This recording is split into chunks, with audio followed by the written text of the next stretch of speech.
Bueno, empecemos más o menos formalmente. Hace unos días José Luis me dijo que tenía un día jueves libre en este horario, si quería dar una charla, tema libre. Y yo le dije que sí, que cómo no. Dije, bueno. Y entonces me dijo, bueno, hay que ponerle un título a la charla. Y yo le dije, bueno, vamos a hacer un título que diga 10 ideas sobre el cine y la crítica. Cuando le dije ese título, yo no tenía ni una idea. Sigo, creo, sin tenerla, tendré 2 o 3, pero me pareció un título buenísimo. O sea, yo iría a una charla con ese título, digamos. Entonces, una vez que le dije eso, él armó un póster para difundir en las redes, que tenía esta foto, no sé si ustedes lo vieron, porque si llegaron acá seguramente vieron este póster, y arriba decía charla, tal cosa, 10 ideas sobre el cine y la crítica, etc. ¿no? Bueno, entonces yo empecé a preparar la charla y la verdad que no se me ocurría, seguía sin que se me ocurriera ninguna idea, y lo único que se me ocurrió es mirar con cierta atención esta foto. Es un fotograma de una película que es, la película es Femme Fatale de Brian De Palma, y es una de las primeras, es el principio de la película. Y digo, yo no había visto la película, es más, no sabía de qué película era. Se lo pregunté a José Luis, me dijo, es Femme Fatale de Palma, y sí reconocí lo que había atrás, que es también una foto de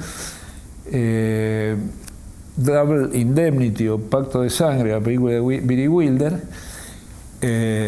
Y es más, al principio pensé que era un montaje, que habían sacado esta foto de una publicidad de la chica y que habían montado sobre, hecho una combinación con la otra película. O sea que no me daba cuenta, porque además estaban los títulos encima.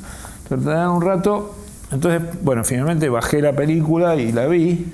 Me di cuenta de que efectivamente la película empezaba así, y la actriz que está de espaldas, que es la protagonista, se llama Rebecca, no sé pronunciar el apellido, es un apellido holandés. Romijn, pero se pronuncia así, no sé, es una americana hija de holandeses. Me extraña que, siendo tan linda, no haya tenido esta película. Es del 2002, Femme Fatale, y me extraña que no haya tenido una carrera mucho más notable la actriz, pero de todos modos era un punto de comienzo esto, ¿no? O sea, es una imagen magnífica, una mujer viendo, bueno, eso fue todo. Ahí volvió. No, una mujer viendo una película, cine en el cine, una mujer viendo a otra mujer, y además me llamaron la atención cuando la vi primero en los subtítulos en francés, pero yo después, claro, la película transcurre en Francia y es natural que estén viendo esa película con subtítulos en francés.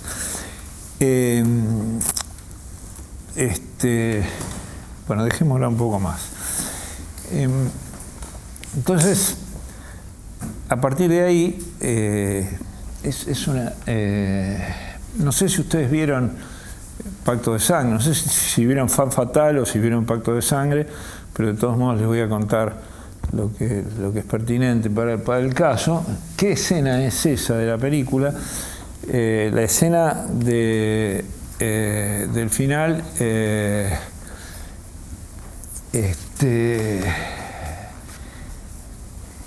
esta es la primera escena de Femme Fatale y lo que está viendo es la última escena, o una de las últimas escenas de Double Indemnity. Y ahí ella le dice a Fred MacMurray que Barbara Stanwyck es la actriz. Si alguien no la vio, es una película donde ella y Barbara Stanwyck y Fred MacMurray se complotan para matar al marido de ella, y al final se traicionan, los descubren, etcétera, para cobrar el seguro. Y al final los descubren, y esta es la escena en que ellos se enfrentan y al final él la mata, pero ella antes le pega un tiro y después no se anima a rematarlo, y hay un momento de la película que es el subtítulo que aparece donde él le dice al final estabas enamorada de mí, le dice algo así, y ella le dice no, es lo que se puede leer en el subtítulo. Yo nunca estuve enamorada de nadie y los usé a todos para mis propósitos, y bueno, y ella está viendo esa escena y el papel que tiene Rebecca, ustedes saben cómo se llama, bueno, no era eso. De algún modo interpreta un personaje parecido, una ladrona, una mujer que usa a los hombres para avanzar en sus propósitos, y digamos, entonces hay un gran paralelismo entre estas dos escenas, ¿no? Entonces, bueno, después empecé a anotar lo que yo llamaba las ideas sobre estas películas, o sobre lo que estaba pasando, y lo primero que me vino a la cabeza fue una frase que se le atribuye a Godard, que dice que para hacer una película hace falta una chica y una pistola. Y bueno, en esta escena, en este momento, bueno, hay dos chicas y ninguna pistola, pero la pistola está en Pacto de Sangre, no se ve porque está recortada la imagen. Y la pistola en Femme Fatale va a aparecer con el correr de los minutos, más de una pistola incluso.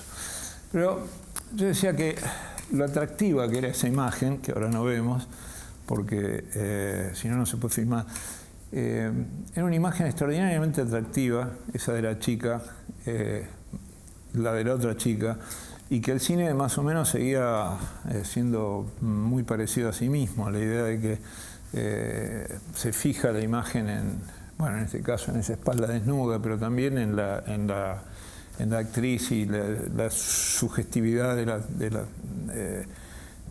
la actriz en el año 42 y en el año 2002 también, o sea, que el cine seguía siendo muy parecido a sí mismo después de tantos años, pero además seguía siendo muy parecido a sí mismo para un cineasta como De Palma, cuyo estilo pasa básicamente por sumergirse en el cine clásico y de alguna manera recrearlo,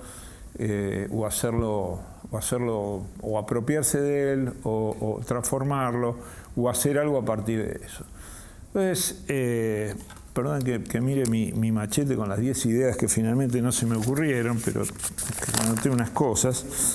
Entonces, lo primero que se me ocurrió es comparar esta escena, digamos, una mujer delincuente en 1942 en la pantalla y una mujer delincuente que la está mirando en 2002, y cómo es el tono de ambas películas. La idea que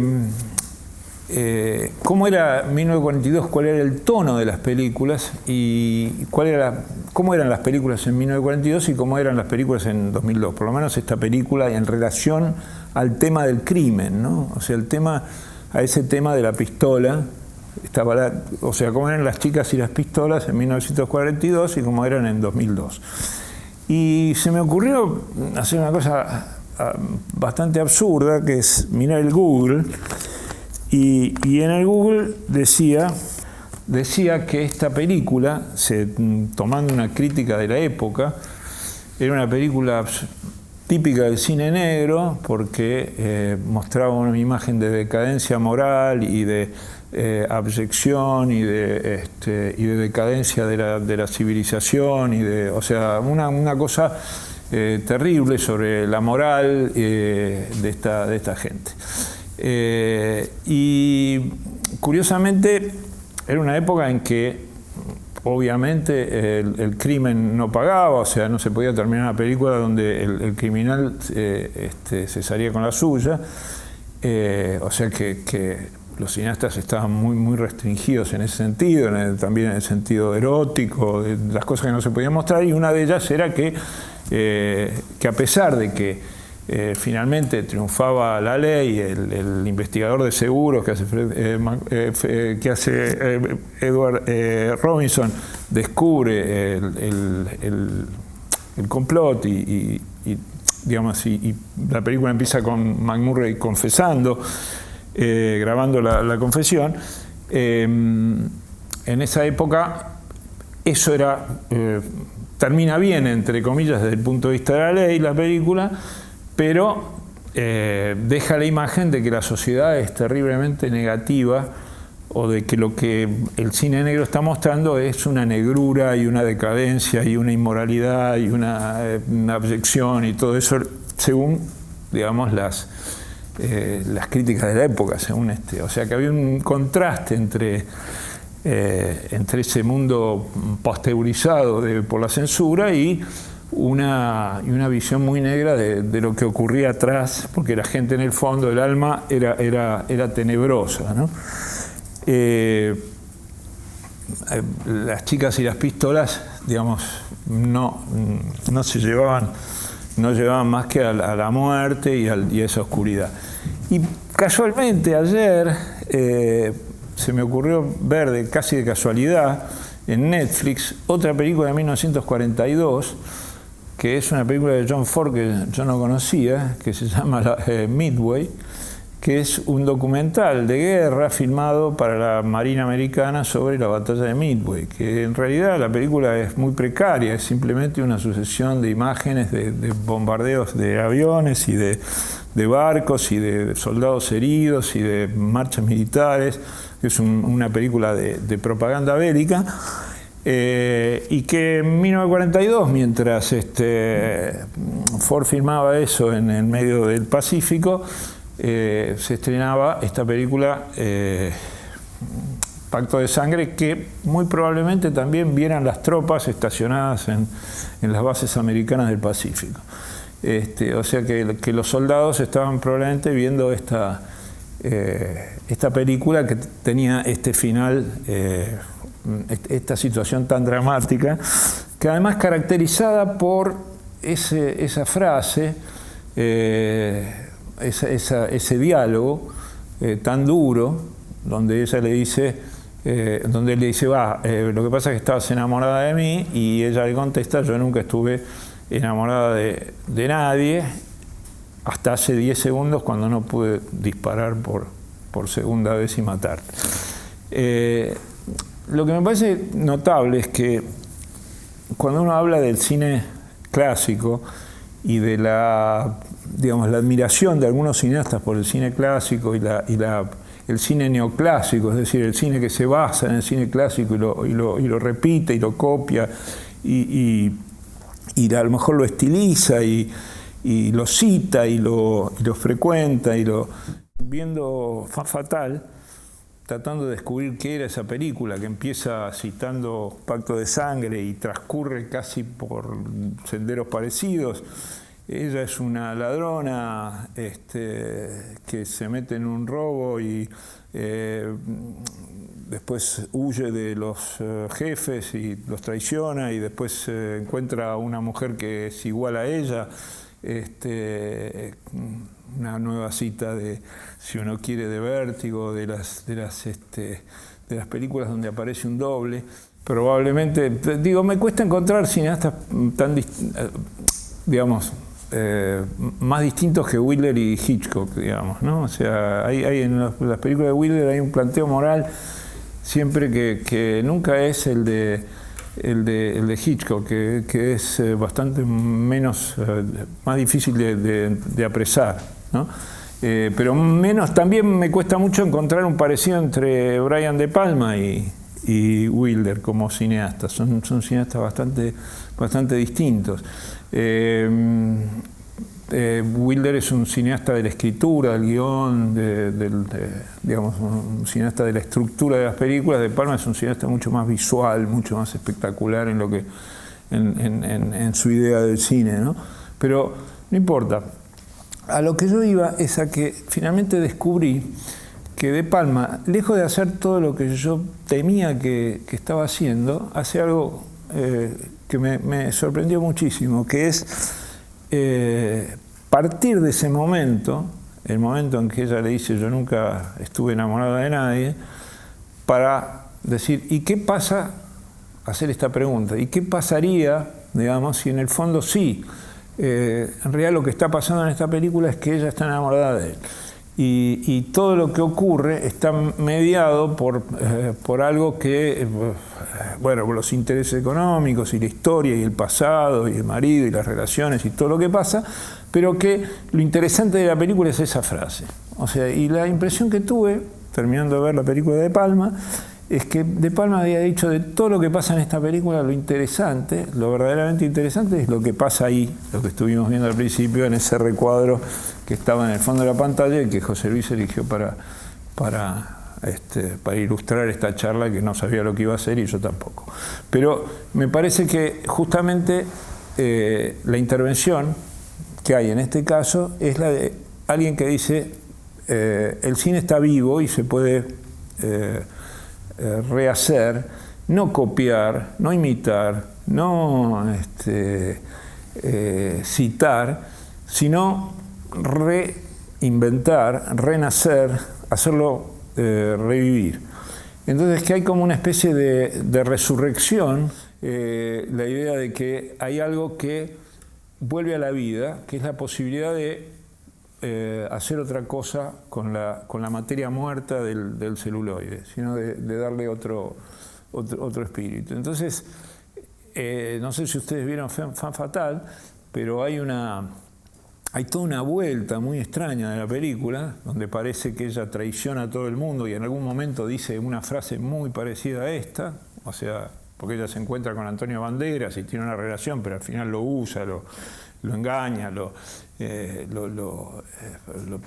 digamos, Banderas hace el papel del tonto del principio al final, y sin embargo pasa algo entre ellos, y en algún momento, después pasando por una escena del doble y por la aparición de un doble de ella y por miles de peripecias y de cosas raras, una serie de circunstancias hacen que una parte de la película se revele como un sueño y al final ella encuentre, al despertar de ese sueño, otra historia y finalmente se termina encontrando con Banderas, al cual no conocen esa parte de la historia. Otra vez se da el mismo mecanismo. Uno sueña que sueña y después se despierta y después sigue soñando y después se despierta. Y el cine al final es ese despertar donde uno recuerda lo que pasó durante el sueño y a lo mejor eso modifica el mundo.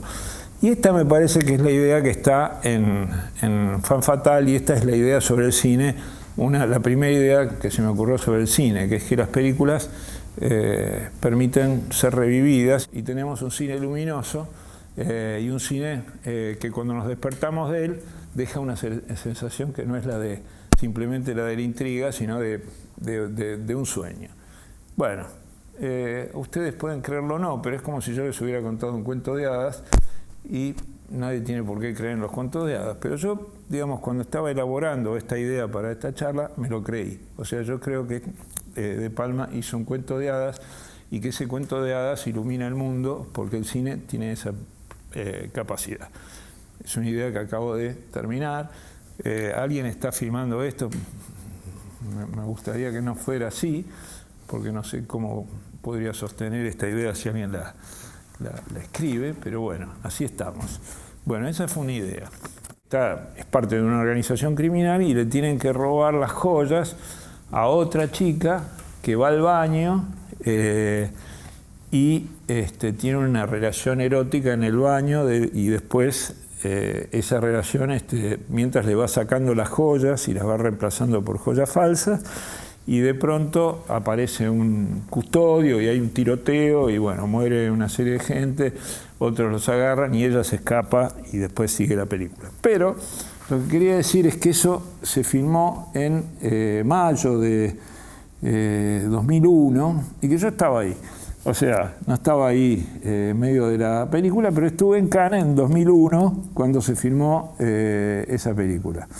Pero se filmó, si mal no recuerdo, no me puedo acordar bien, pero creo que se filmó el día posterior al festival, o sea que el festival terminó un domingo y eso se filmó el lunes a la noche y hacían como que el festival seguía, pero todo estaba desmontado. Era una cosa rarísima porque si los que han ido a Cannes saben eso, que no hay nada más deprimente que Cannes el día siguiente que se termina el festival, cuando todos los carteles y todo empieza a ser desmontado y queda como una especie de ruina, como cuando se acaba una feria y quedan los restos de comida. Bueno, acá quedan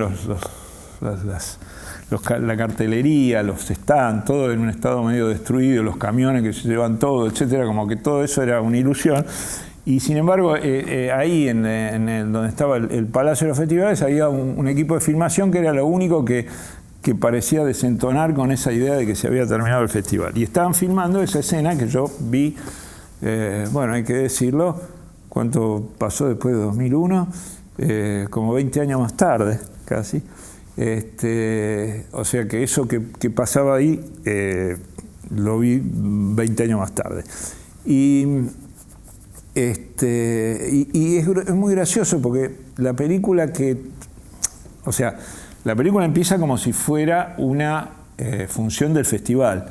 Están los periodistas, suben las escaleras y la película que están dando es una película de un tal Régis Warnier, un director francés, una película con Sandrine Bonner, creo, que se llama Este Oeste. Pero es una película que nunca estuvo en Cannes y que se filmó en 2009 y inventan que esa película está siendo pasada en Cannes. O sea que me costó varias horas entender qué hacía esa película ahí, por qué yo la había visto en 2001, había visto esa filmación en 2001, por qué la película del 2009, o sea, la había visto en el 2001 y era del 99 o algo así. O sea, tenía un lío bárbaro con las cosas. Pero bueno, esa es parte de la siguiente idea, que es que Cannes es esa cosa que es muchas cosas distintas y contradictorias, ¿no? Como por ejemplo una película que no está y que está después y que no está, etc. Pero la idea de que, de nuevo, el cine puede simular que existe de otra manera, que una película... lo último que se me hubiera ocurrido a mí es que una película que no estuvo en Cannes sea parte de una película que transcurre en Cannes y donde esa película se muestra en el Festival de Cannes. O sea, es una idea absurda. Además se muestra en serio, quiero decir, está Gilles Jacob, que era el director del festival, en lo alto de las escalinatas, saludando a la gente que llega, etc. Y si uno viera esta película, Femme Fatale, hoy, diría, bueno, en el Festival de Cannes de 2001 pasó eso, dieron esta película y aprovecharon para filmar, y nada de eso, o sea, nada de eso ocurrió, o sea que todo es falso. Pero al mismo tiempo, el otro día, esto es una serie de casualidades que ocurrieron, por eso llegué a estas ideas casi, estas ideas malas, pero son ideas a las que llegué por casualidad, es que en ese año, había, creo que fue en ese año, en 2001, que conocí al director coreano Hong Sang-soo, y que estaba en Cannes también. Y Hong Sang-soo filmó una película en Cannes en 2017, muchos años más tarde, una película que se llama La Cámara de Claire, que la vi ayer o antes de ayer, justamente Una película muy curiosa, no sé si ustedes la vieron, que digamos que en principio tiene muy poco que ver con Femme Fatale, salvo que las dos películas están filmadas, por lo menos en parte, en Cannes.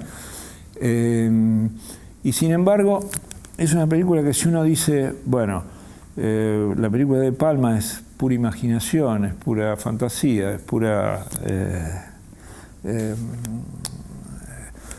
iluminación del mundo, la película de Hong Sang-soo es una película realista hasta el extremo más absoluto, o sea, es una película donde todo lo que ocurre casi podría ocurrir, y la trama es una trama de Cannes, bien de Cannes, mucho más que la película de Palma, en el sentido de que ese festival enorme y con donde todo el mundo, donde hay 2.000 periodistas o 4.000 periodistas o 10.000 periodistas, nunca sé cuántos son, pero digamos que todo el mundo que tiene algo que ver con el cine en el mundo se entera de lo que está pasando en ese momento.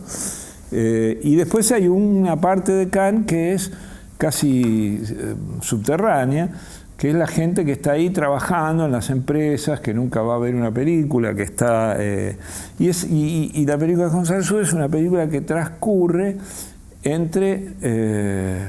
hay un director de cine, que es un actor que es muy parecido a él, y que tiene una película de festival, pero después la gente que está ahí, la protagonista es una chica coreana que trabaja en una oficina de venta de películas y que no tiene nada que ver con el glamour, y la otra protagonista es Isabelle Huppert, que hace de una profesora francesa que va a Cannes a acompañar a una amiga que va a presentar un corto en el festival. Y entonces es una película que transcurre en las calles laterales, que a pesar de que o sea, mientras que la de Palma se filmó cuando el festival ya había terminado, esta película se filmó cuando el festival estaba ocurriendo, pero no hay nada en la película que uno hubiera podido ver en un noticiero de Cannes diciendo, bueno, estamos acá en el Festival de Cannes y pasó esto. Todo lo que pasa en las calles laterales, a los costados, y sin embargo está profundamente ligado a lo que pasa en el...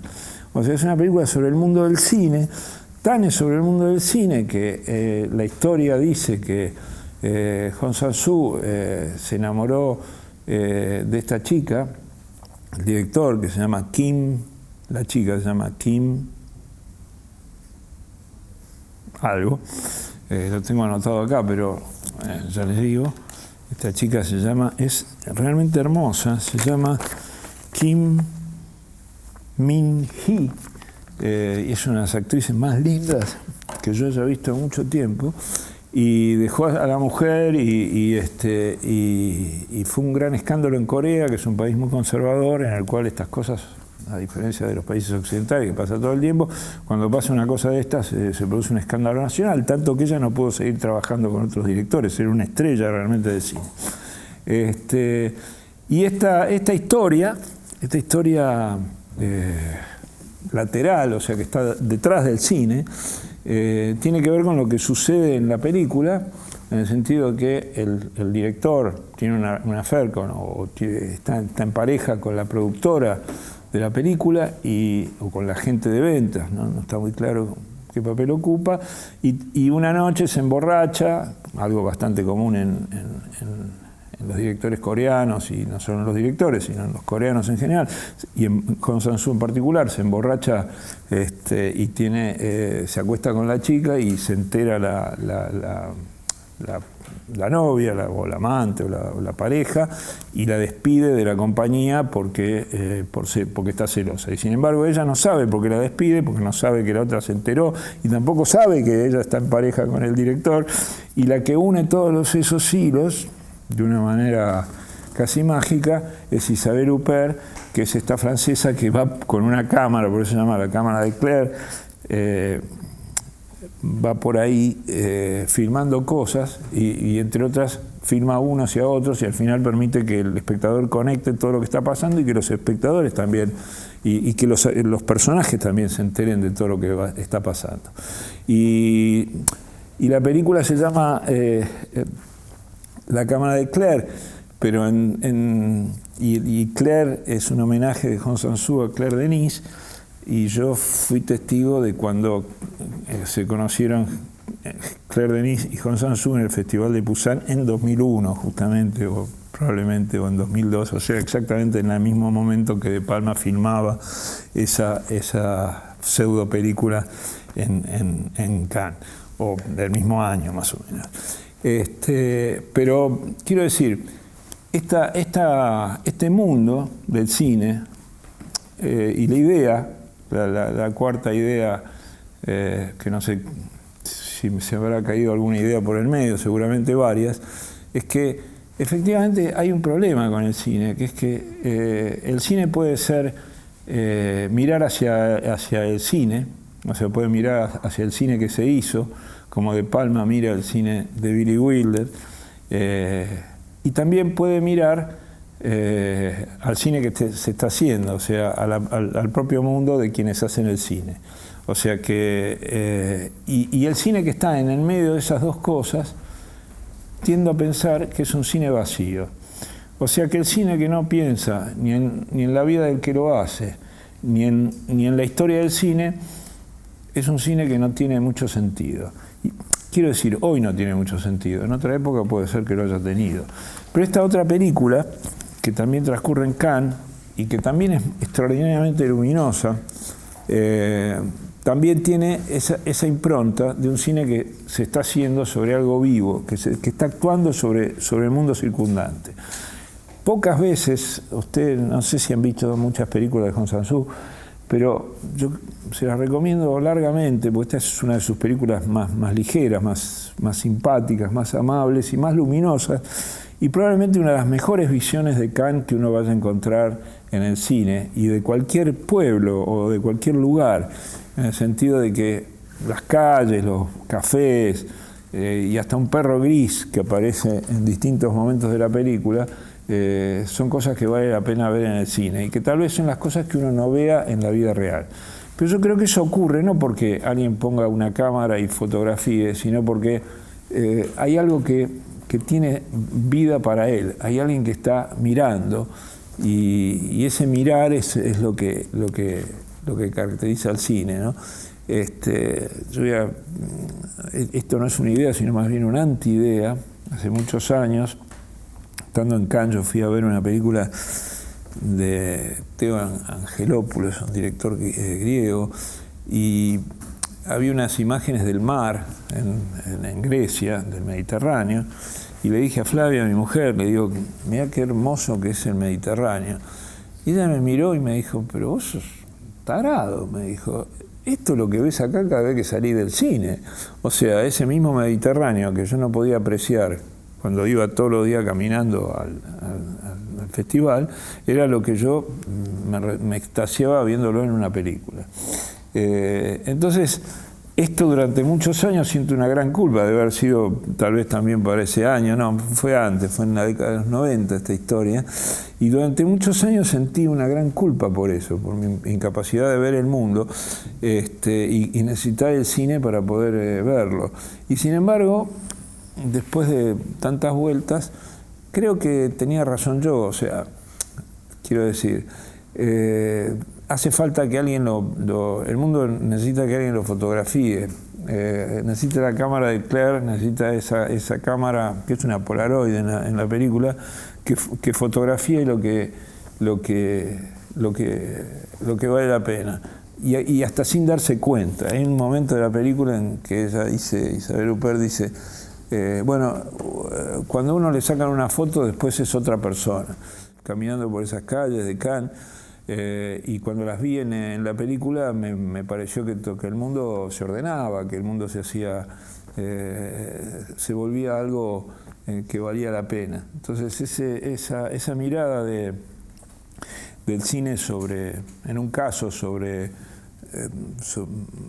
rehaciendo el cine o rehaciendo el mundo y haciendo que vibre de otra manera, eso es son los poderes que el cine todavía conserva. Yo sinceramente creo que el cine ha olvidado estas nuestras posibilidades en general, y que hay pocas películas que tengan esa capacidad. Son las películas que no dicen nada, no son las películas que son muy famosas, no son las películas que ganan los Oscars, no son las películas que ganan la Palma de Oro en Cannes, son las películas que están ahí para ser miradas y que de alguna manera aparecen como menores incluso en la filmografía de estos directores. Femme Fatale no es una película que los admiradores de De Palma tengan muy arriba, y La Cámara de Claire es una de las películas de Hong Sang-soo que no compitió en ninguna parte, que no estuvo, nadie se dio por celebrar. Y sin embargo esas películas, el cine como que se hace descuidadamente, o se hace sin querer, como que el cine que importa se termina haciendo a pesar justamente cuando al mundo lo agarran distraído, cuando al cine lo agarran distraído, o sea, cuando De Palma agarra distraído a la historia del cine y dice, ¿qué pasa si la pregunta que hace Bárbara Stanwyck o la afirmación respecto de que nunca estuvo enamorada la cambiamos y toma desprevenida a toda la historia del cine, porque nadie escribió sobre eso, o cuando Hong Sang-soo filma Cannes y lo agarra desprevenido, filmando las calles de atrás y simplemente una chica que trabaja en una oficina de venta de películas. Y entonces Cannes adquiere otro sentido, y ahí uno lo puede ver finalmente, después de no haberlo visto durante muchos años, de haber ido, de haber hablado de él y de seguir leyendo todo lo que se escribe, etcétera, etcétera. Pero bueno, sí, anoté lo del perro, porque me pareció, ¿cuántas películas? Acá hay algo en esta película muy raro, porque el perro aparece 3 veces en la película. Una vez, o sea, es la película del perro en realidad, es un perro muy lindo, gris, grande. Y una vez aparece cuando la película está contada en desorden, salta una en el momento en que la jefa la despide a la chica y está el perro en la calle. Después en un momento Isabel Huppert va caminando por ese lugar que es un restaurante y está el perro durmiendo y se lo esquiva. Y la tercera vez es muy interesante porque van las dos y empiezan a decir, ¿vos viste un perro gris? Sí, yo también lo vi. Entonces dice, ¿y dónde fue? Acá. Ah, yo también, debe ser el perro del restaurante. Y van y preguntan al restaurante si hay un perro gris por ahí. Dice, sí, tenemos un perro, y lo sacan. El dueño saca al perro para que lo vean y le saquen otra foto. Y a mí me pareció que era extraordinario esto, porque eso es lo que yo estaba describiendo como mecanismo del cine. O sea, la idea esta justamente de que el cine se da cuenta de lo que hizo después. O sea, ellos iban por ahí y apareció un perro, lo filmaron sin querer. Después lo filmaron de nuevo y después dijeron, qué bueno que era el perro ese que filmamos. ¿Qué tal si lo tenemos de nuevo y hacemos otra escena con el perro? O sea que una vez que uno hizo el cine sin querer, el cine empieza a tener un sentido que uno quiere. Entonces vamos a buscar al perro y vamos a filmarlo de nuevo, ¿no?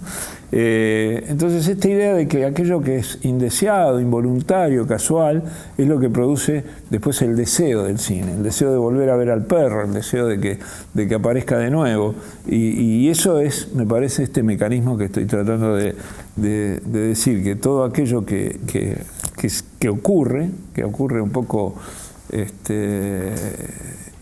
el sentido de qué sé yo, que ocurre por revelación, por decir, una epifanía, el perro. Y esto es lo que me pasaba a mí viendo el Mediterráneo en la pantalla. Bueno, ahora quiero salir y ver el Mediterráneo. O sea, que el cine permite que uno vuelva. La idea es que el cine es aquello que nos conecta con otra realidad que es mejor que la de antes. O sea, antes de filmar casualmente el perro, no sabíamos nada de ese perro. Después necesitamos al perro, necesitamos verlo de nuevo. O sea, es parte del mundo que necesitamos construir. Pero bueno, creo que solo logré oscurecer esta idea, que en principio estaba bastante bien. Bueno, me encontré que también había notado eso que dije de la película de John Ford y de Midway. Y hay una película que se llama La batalla de Midway, creo. No sé si alguien la vio. Midway fue probablemente la mayor batalla naval de la historia. No sé si alguien sabe de estas cosas de guerra. Claro, cambió el curso de la guerra en el Pacífico, porque después de Pearl Harbor, después hubo, y un poco los americanos ganaron por casualidad aparentemente en esta batalla. Pero uno viendo la película de Ford dice, esta fue la mayor victoria naval y qué sé yo, y dice todos los barcos enemigos que hundieron y qué sé yo, pero no se entera de nada realmente. O sea, y además si en lugar de filmar la Ford lo hubiera filmado cualquier otro, no creo que hubiera habido grandes diferencias. Pero lo que me dejó pensando esto, de ver esto, que lo vi en realidad porque era del año 42 y ocurría en el mismo momento y además porque la pusieron hace poco en Netflix, era que el mundo ese que el cine habla de un mundo que no conocemos, o sea, y esa es la tercera cosa que yo creo que todavía se puede hacer con el cine, que es hacer aparecer un mundo que está desaparecido, digamos, ¿no? Quiero decir, cuando uno ve algo en el cine, ese algo ocurre en un momento, ocurre en una circunstancia, ocurre en un lugar, etcétera, ocurre o sea, en este caso un documental sobre la guerra en el Pacífico. Y ese mundo, el cine lo absorbe, el cine se lo devora. O sea, sabemos de las cosas lo que vemos en el cine. O sea, queda de muchas cosas que ocurren. En estos días, no sé por qué apareció el personaje de Charles Manson en la imaginación colectiva. No sé, creo que se cumplió algún aniversario de la historia de los crímenes de Sharon Tate, etc. Y en dos películas, o sea, está en la película de Tarantino, Érase una vez en Hollywood, aparece lo de Manson, y también aparece en una serie que estuvieron dando en estos días, que es la de Mindhunter, que es una película de Netflix, una serie de Netflix de gente del FBI que persigue asesinos seriales, ¿no? Entonces, yo soy... Lo de Manson ocurrió en... 67, ¿puede ser? No, después. 69. Bueno, yo vivía en el 69, o sea, digo, pero tengo un recuerdo muy vago de que habían matado a Sharon Tate, que no tenía muy claro quién era, tampoco era una actriz muy importante. Pero que había habido un crimen y tampoco tenía mucha idea de qué pasaba ahí en Los Ángeles, ni qué pasaba con los hippies estos asesinos, ni con los otros hippies, tampoco sabía mucho de lo que ocurría. Pero bueno, resulta que aparece esta historia en la película de Tarantino y después a los pocos días veo la película donde hay un tipo que es el mismo actor, casualmente el que hace de Manson en la película de Tarantino es el mismo que hace de Manson en la película en la serie.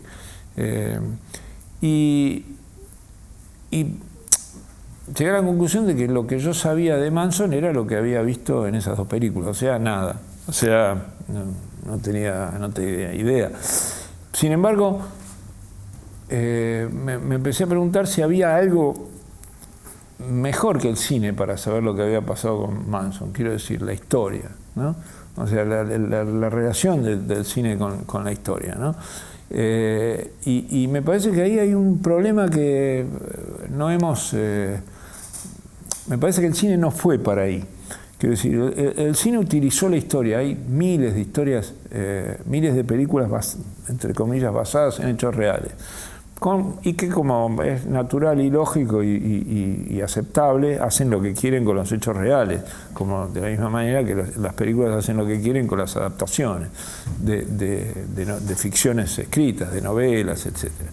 Pero después las cosas quedan... Después hay historiadores que escriben libros eruditos, etcétera, sobre esos hechos históricos. Ahora salió un libro sobre Charles Manson así, que desmiente que haya sido el cerebro de la banda y que en realidad había una conspiración del FBI, de la CIA y de no sé quién, bueno, qué sé yo.